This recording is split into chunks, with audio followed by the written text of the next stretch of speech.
Halo semuanya, di video kali ini aku bakal nyobain buat nyelesain masalah yang lumayan sering aku alamin saat main game lama di handphone, yaitu adalah thermal throttling. Jadi di kebanyakan smartphone saat kita main game yang berat dalam waktu yang lumayan lama, dia akan lama-kelamaan jadi anget dan kemudian panas, dan akan terjadi yang namanya thermal throttling.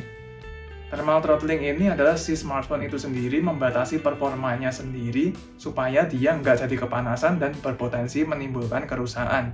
Efek buruk yang kita rasain dari adanya thermal throttling ini adalah berkurangnya performa si smartphone ini sendiri yang bisa berpotensi menurunkan pengalaman gaming kita, kayak misalnya FPS yang ngedrop ataupun stuttering atau gamenya jadi terasa patah-patah. Di video ini aku bakal cobain selesaiin masalah yang aku alamin ini sendiri dengan alat dan bahan yang kebetulan sudah aku punya dan harganya juga kalau misal beli baru itu nggak mahal-mahal banget. Alat yang pertama yang aku pakai adalah heatsink yang kebetulan adalah heatsink bekas copotan CPU, dan yang kedua alat yang dibutuhin adalah thermal pads yang digunakan buat ngetempelin heatsink ini ke bagian belakang smartphone kita. Sebelum videonya dimulai, kalian bisa dukung channel ini dengan cara ngasih like di video ini dan juga subscribe ke channel ini. Testingnya bakal aku mulai dengan keadaan seperti biasanya saat aku main game di HP, yaitu tanpa casing dan di ruangan tanpa AC dengan suhu ruangan kurang lebih 31 derajat Celcius. Untuk testing di video ini bakal pakai 3D Mark Wildlife Extreme Stress Test yang menguji kemampuan grafis di smartphone dengan resolusi 4K dan terdiri dari rendering selama 1 menit yang diulang sebanyak 20 putaran.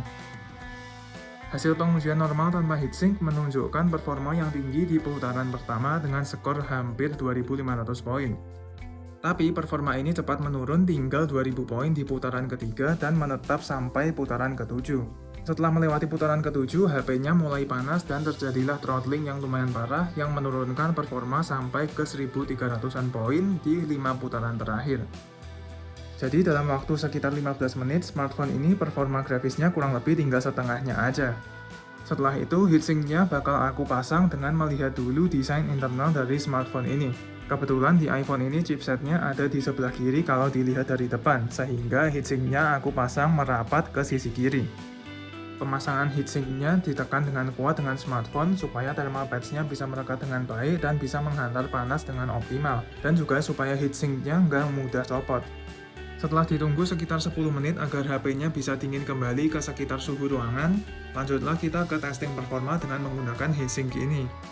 Testingnya tetap pakai 3D Mark Wildlife Extreme Stress Test yang berdurasi 20 menit dan suhu ruangan juga tetap sama di sekitar 31 derajat Celcius.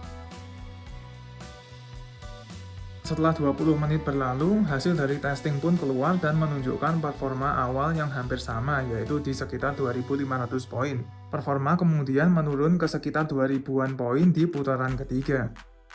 Perbedaan yang lumayan signifikan terlihat setelah menit ketiga, di mana dengan heatsink ini performa jadi stabil di 2000-an poin hingga putaran ke-20. Perlu diingat performa ini bisa masih lebih tinggi kalau suhu ruangannya lebih dingin. Jadi dari testing 3D Mark ini bisa terlihat bahwa dengan memasang heatsink ini tadi, kita bisa ngedapetin performa yang jauh lebih stabil dan konsisten dalam jangka panjang.